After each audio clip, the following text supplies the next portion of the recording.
It's cold, times are turbulent, and I figured we could all use some comfort food. So here is some split pea soup with ham hock.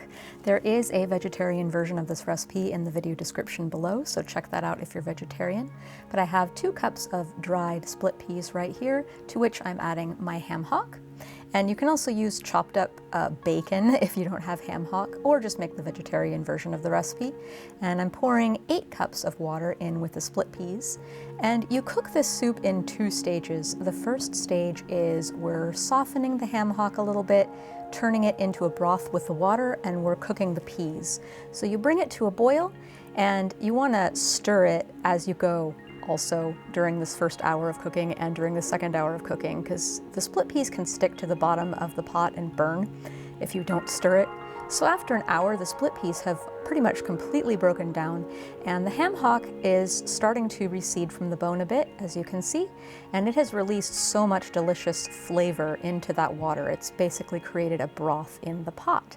But now it is time to add our other ingredients to the soup, and as you can see, it's very, very simple, very cheap, hearty ingredients that last in your fridge forever. You've got carrots, celery, onion, garlic, and this is an herb bouquet that I actually just picked from my garden. I've got fresh oregano and rosemary. Use whatever herbs you have or want to use, and that's a bay leaf. Also some black pepper. At the very least, use black pepper, and ricotta cheese. Nope, if you know me, you know that's not ricotta. That is my veggie scraps from cutting up the veggies. I'm going to save those and turn those into broth later. So that's the rest of the ingredients of the soup. You just dump everything in there. It's a really easy, really forgiving soup. You can even make this in a crock pot if you want, though you're going to have to adjust the cooking times.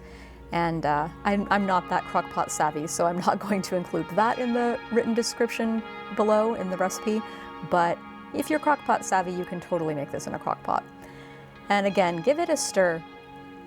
Rather frequently. I'd say every 10 minutes, every 10 to 15 minutes, you should give this a stir, just to prevent the split peas from sticking to the bottom of the pot and burning.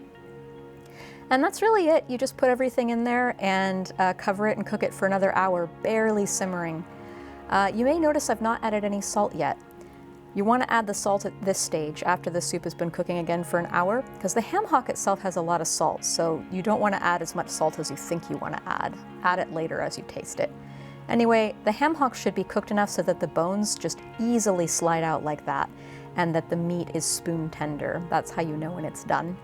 So I'm pulling out the ham hock at this point and putting it in a separate bowl so that it's easy to shred with forks and remove that extra bone. You can also use leftover roasted chicken, make the vegetarian version of this soup and then just throw in some leftover roasted chicken at the end if you want. And as I said, you could also use cut up bacon instead of ham hock, but ham hock, it's really nice, and the bone adds a really unctuous flavor and texture to the soup.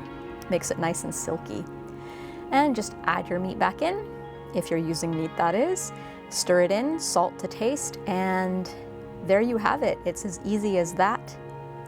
And it is now time to behold its lovely, soupy, comforty, thick goodness. I'm serving it with some homemade crusty bread, and that turns it into a complete meal. So I hope you're all doing really well, and I hope you try this soup. It's really cheap, easy, and good.